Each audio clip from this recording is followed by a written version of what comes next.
अरे तुम हमारे बेडरूम में क्या कर रही हो?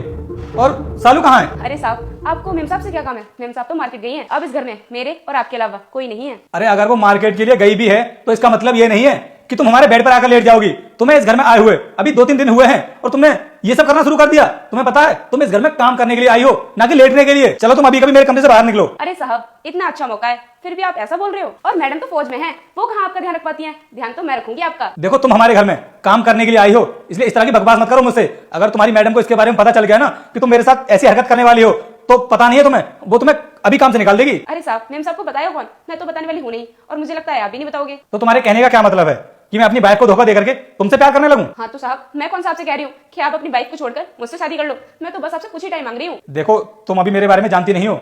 मैं अपनी वाइफ से बहुत प्यार करता हूँ और मैं उसको धोखा नहीं दे सकता। अरे साहब, मैडम आपको कहाँ टाइम दे पाती हैं? हर समय तो वो बॉर्डर पर रहती है। और देखना, जब मेरी शादी हो जाएगी ना तो मैं तो अपने पति को एक मिनट के लिए भी नहीं छोड़ूंगी। तुम्हें कैसे पता है कि मेरी वाइफ मुझे टाइम नहीं दे पाती है? देखो मेरे सामने ना ये बेहुदा बातें करने की कोई जरूरत नहीं है। तुम्हें अपने पति से जो भी करना हो करना, लेकिन मुझे बताने की जरूरत नहीं है। तुम एक काम करो, अभी कभी मेरे कमरे से निकलो। देख लो साहब, आपके पास मौका है, और अगर आपने मेम साहब को ये सारी बातों के बारे में बता दिया तो वो तो मुझे नौकरी से निकाल देंगी। कोई बात नहीं, मैं तो कहीं और जाकर काम कर लूंगी, लेकिन आपको ऐसा मौका कभी नहीं मिलेगा। अरे वो तो तुम्हें काम से बाद में निकालेगी, मैं ही तुम्हें काम से निकालता हूँ, क्योंकि मेरे घर में ना तुम्हारी ऐसी नौकरानी की कोई जरूरत नहीं है। समझ आया तुम्हें? चलो मेरे घर से निकलो यहाँ से। अरे अरे, रुक जाओ रोहित, इसे काम से निकालने की कोई जरूरत नहीं है। अरे तुम ये तो बोल रही थी कि तुम मार्केट के लिए गई हो, और तुम अभी कहां से आ गई? नहीं, मैं मार्केट नहीं गई थी, मैं तो यहीं पे दरवाजे के पीछे छुपी हुई थी। और इसने जो कुछ भी बोला है ना, सब मेरे कहने से बोला है। क्या तुमने कहा था इसे ये सब बोलने के लिए? लेकिन तुमने ऐसा क्यों किया? रोहित, तुम्हें तो पता ही है मैं ज्यादातर बॉर्डर पे ही रहती हूँ और तुम्हें भी टाइम नहीं दे पाती। और मुझे ये लगा मैं इस काम वाली को तुम्हारे साथ अकेला छोड़ के जाऊंगी, इसे देखकर तुम्हारी नियत खराब न हो जाए, इसलिए मैं तुम्हारा टेस्ट इसके बाद जो हुआ वो देखकर आपके होश उड़ जाएंगे। मुझे इग्नोर किया तो तेरे घर में हमेशा लड़ाई झगड़ा होता रहेगा, और अगर तूने मेरी वीडियो को लाइक और सब्सक्राइब किया तो तेरा घर हमेशा धन दौलत से भरा रहेगा। था कि तुम फौज में हो और तुम मुझे ज्यादा टाइम नहीं दे पाओगी, लेकिन इसका मतलब ये नहीं है